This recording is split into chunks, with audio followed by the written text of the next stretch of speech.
The private airfield outside Denver was nearly empty on a Tuesday afternoon in late October. Just a handful of hangars and a single row of parked jets glinting under a sky scrubbed clean by an early cold front. And Richard Vance was standing on the tarmac waiting for his pilot to finish the pre-flight checks, checking his phone the way he checked his phone in every spare minute of every day. As though the $11 billion his semiconductor company was worth could somehow be protected by vigilance alone. He was 54 years old, twice divorced, father to 2 adult children who returned his calls out of obligation more than warmth, and he had long ago stopped expecting anything from strangers except the particular flavor of interest that came from knowing his net worth. So when 2 small girls in matching yellow coats came sprinting across the tarmac from the direction of the General Aviation Terminal, trailing a harried-looking woman calling their names, Richard's first instinct was mild irritation, the reflex of a man unused to being interrupted. The girls stopped directly in front of him, breathless, identical down to the gap in their front teeth. Maybe 6 years old, and the one on the left tilted her head all the way back to look up at him and said, with the flat, unfiltered certainty only a 6-year-old can manage, "You look just like our daddy." Richard said, "Is that right?" The other girl said, "Same eyes. Same chin thing." She pointed at her own chin at the small cleft in it, and Richard felt something strange move through him. Because he had that exact cleft, had been teased about it his whole childhood, had passed it, he knew for a fact to exactly one of his 2 children, and neither of his ex-wives had ever once remarked on where it came from since it wasn't from either of them. The woman reached the girls a moment later, apologizing, gathering them by the shoulders, saying something about how they'd gotten away from her at the vending machines, and Richard, uncharacteristically, said, "It's fine. They were just telling me I look like their father." The woman went very still. Her name was Teresa Colby. She was 31 years old, a flight attendant for a regional charter company, raising 6-year-old twins named Poppy and Wren on her own.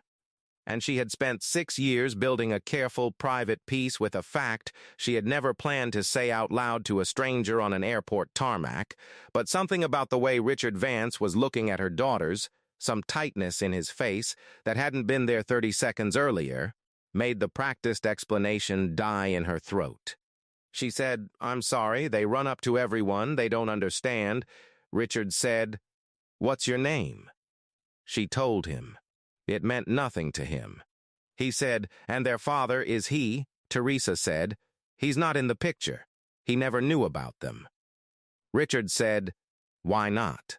Teresa said, carefully, the words of someone who had rehearsed this moment in her head 100 times and never expected to actually need it, because it was a single night, 7 years ago, at a conference in Austin, and neither of us exchanged last names, and by the time I found out I was pregnant, I had no way to find him.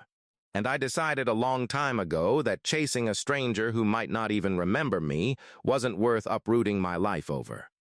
Richard Vance had been in Austin 7 years ago. He had been at a semiconductor conference.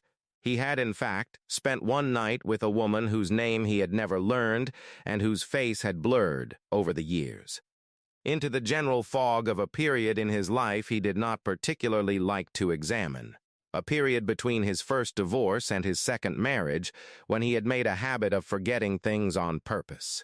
He looked at Teresa Colby's face for a long moment, searching it, and something in the shape of her cheekbones tugged at a memory he had not accessed in years. And he looked down at the 2 identical girls in yellow coats at 2 identical chins with 2 identical clefts, and the tarmac seemed, for a moment, to tilt slightly beneath him. He said, "I was at a conference in Austin 7 years ago." In April. Teresa's hand went to her mouth. She said, "The Vantage Summit." He said, "I gave the keynote." She said, "I know. I was there for the after event. I was working the hospitality staff for the hotel. She stopped. She did not need to finish the sentence. They stood on the tarmac looking at each other, two people who had shared one night 7 years ago and had spent the years since building entirely separate lives, neither aware the other existed as anything more than a memory neither had fully trusted. And between them stood two 6-year-old girls who had just, with the simple, unfiltered honesty of children, said the sentence that undid both of those separate lives in 11 words. Poppy, the one who had spoken first, looked between the two adults and said, "Is he actually our daddy?" Nobody answered right away. Richard crouched down slowly, his knees cracking in a way that would have embarrassed him in any other context, and looked at both girls at eye level. He said, "I think I might be. I didn't know you existed until about 90 seconds ago. I'm sorry it took me this long." Wren, the quieter twin, studied him with the frank, unhurried attention of a child deciding whether an adult could be trusted. She said, "Mommy said our daddy was probably a nice person, she just didn't know for sure because she never got to find out." Richard looked up at Teresa. He said, "Is that true? What you told them?" Teresa said, "I didn't want them growing up thinking their father abandoned them on purpose. I didn't know if that was true or not, so I told them the honest version, that I didn't know how to find him, and that not knowing didn't mean he didn't matter." Richard stood back up. He said, "Do you have somewhere to be right now?" Teresa said, "I have a flight in 90 minutes. I'm working the crew, not flying. I do beverage service on the Denver to Chicago route." Richard said, "Can you take the flight off? I'll pay whatever it costs. I need to sit down with you. I need to understand this properly, and I don't want to do it in a parking lot with your supervisor timing your break." Teresa hesitated, the particular hesitation of a woman who had learned, the hard way, not to trust the first thing a wealthy stranger offered her, and Richard, reading that hesitation correctly, said, "I'm not asking you to trust me yet. I'm asking for 2 hours. You can bring the girls, you can bring a friend, you can record the entire conversation if it makes you feel safer. I just fired my afternoon and I'm not getting back on that plane until I understand what just happened." She called her supervisor. She got someone to cover the route. They went to a diner near the airfield, not a restaurant Richard would normally have chosen, but the kind of place Teresa suggested because it was familiar and public and had a booth in the back where the girls could color on placemats while the adults talked, and over the next 2 hours, in a booth that smelled like coffee and grilled onions, Richard Vance learned that he had 2 daughters he had not known existed, that Teresa had worked 2 jobs for the first 3 years of their lives to afford daycare, that she had never once tried to identify him publicly or extract money from him, not out of nobility exactly, she said, but because she had decided a long time ago that raising 2 happy, secure children mattered more to her than proving a point to a man who might not have wanted to be found.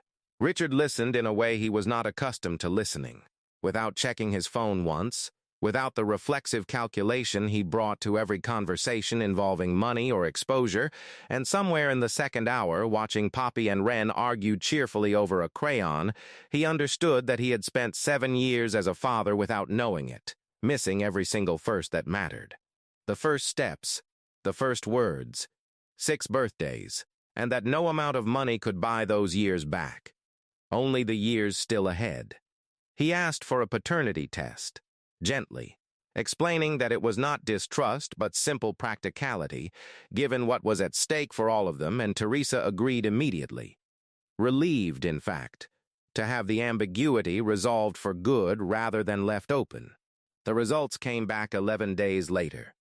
99.9% probability of paternity.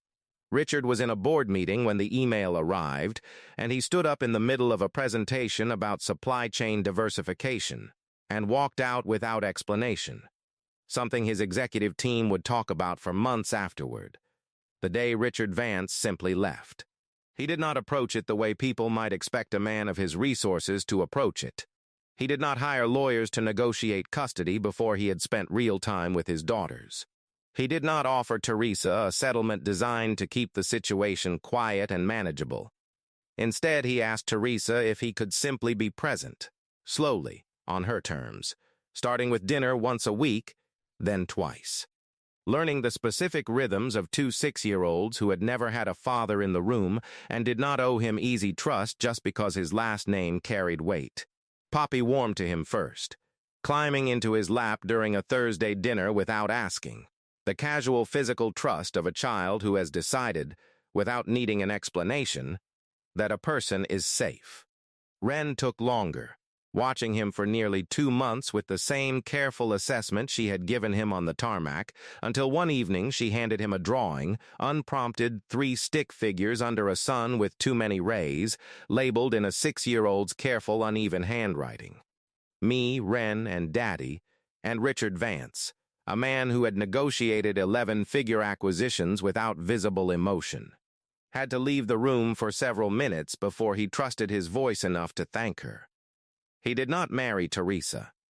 Neither of them pretended that one night 7 years ago obligated them to build a romance neither of them actually felt, and Teresa in particular made clear early on that she had not told him about the girls hoping for a fairy tale ending.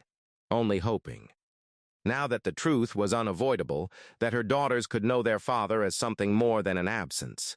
What he did instead was set up a trust for both girls that would activate regardless of anything that happened between the adults, moved to a house 20 minutes from Teresa's so he could be present for school pickups on the days that were his, and quietly stepped back from 2 boards and an advisory position he had held for a decade, telling colleagues only that he had some family matters that needed more of his time than he'd previously made available. A sentence that told them almost nothing, and told him everything about how differently he now measured what mattered.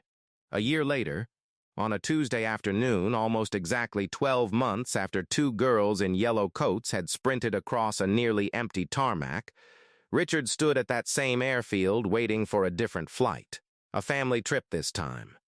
Poppy and Wren racing ahead of him toward the gate the way children do, unhurried adults trailing behind, and he thought, not for the first time, about how close he had come to boarding that first plane on schedule, distracted, checking his phone, missing entirely the 2 small voices that had, in 11 unfiltered words, handed him back a version of his own life he had not known was missing.